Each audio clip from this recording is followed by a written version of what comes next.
how to allow or don't allow making changes to cellular data on the iPhone 16 series. First, let's return back to the home screen by swiping up at the bottom of the screen. Now from the home screen, tap on Settings.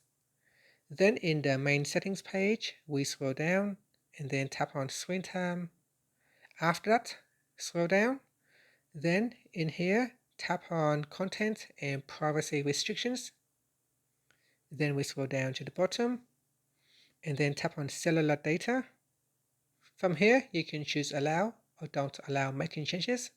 And when you are making a change to the settings, it will ask you to enter in a screen time passcode. And that's it. After that, you can tap on the back key or swipe up to return back to the home screen.